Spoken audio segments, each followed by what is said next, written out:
nibnu Malta li tħares il-qoddim b'kuraġġ u determinazzjoni għal pajjiż li se jkun fuq qoddim nett fuq kwalità ta' ħajja, sostenibilità u prosperità għal kulħadd. Malta li tħobb, Malta li tader, Malta li toż u tħenn, Malta ġusta, Malta li tirnexxi daqskemm tgħinek tirnexxi int. Malta li temmen fil-ġid komuni daqskemm tbennen il-ġid tiegħek.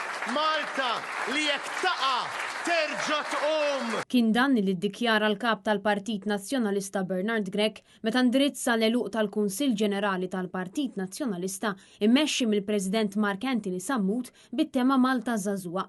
Bernard Grech elenka l-fatt li wasal iż-żmien sabiex Malta tagħżel l-aqwa u l-aħjar futura liha. U spjega li propju għalhekk Malta għandha bżonn Partit Nazzjonalista, realtà kompletament differenti minn dak li qed naraw bħalissa. Sakemm teżisti r-rieda, sakemm nibqgħu liberi li niddeċiedu għal ġid tal-poplu, sakemm nibqgħu konvinti li għandna dmir x'inwettqu, nibqgħu niddeċiedu u nwettqu għal ġid tan-nies u ta' pajjiżna. Fid-diskors tiegħu il-kap tal-Partit Nazzjonalista spjega illi pajjiżna għandu bżonn gvern illi verament jisma' li jaħdem għal ħaddiema u għal familji Maltin. Fejn fakkar illi qabel isir dan trid issir analiżi ta' fejn qiegħed pajjiżna u l-kriżijiet illi ħakmuh fosthom telqa il-problema ta' traffiku, iż-żieda qawwija fil-popolazzjoni, id-dranaġġ u l-kriżi fis-settur tas-saħħa fost oħrajn. Huwa fid-dawl ta' dan kollu li Partit Nazzjonalista se jkun qed jersaq lejn mudelli ħares lejn il-kwalità, mudell ekonomiku li jara sptarijiet u settur tas-saħħa illi laħħaq.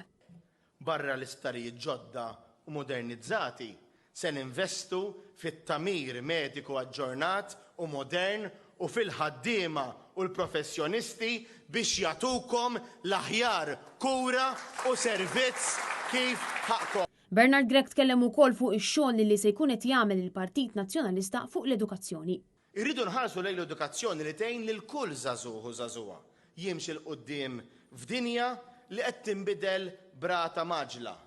Imma li l-edukazzjoni ma tkunx biss eżerċizzju ta' taħriġ għad-dinja tax-xogħol, imma li tkun esperjenza li lil dak iż-żagħżugħ, lil dik iż-żagħżugħa tkompli tgħinhom jikbru f'kull mod u mezz.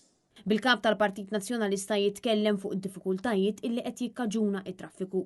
Ma nistgħux ninjoraw aktar il-ħtieġa ta' pjan nazzjonali serju li joffri sistema ta' trasport sostenibbli u soluzzjonijiet oħrajn kreattivi li flimkien se jkunu qed jgħinu fil-mobilità tal-poplu Malti kuljum.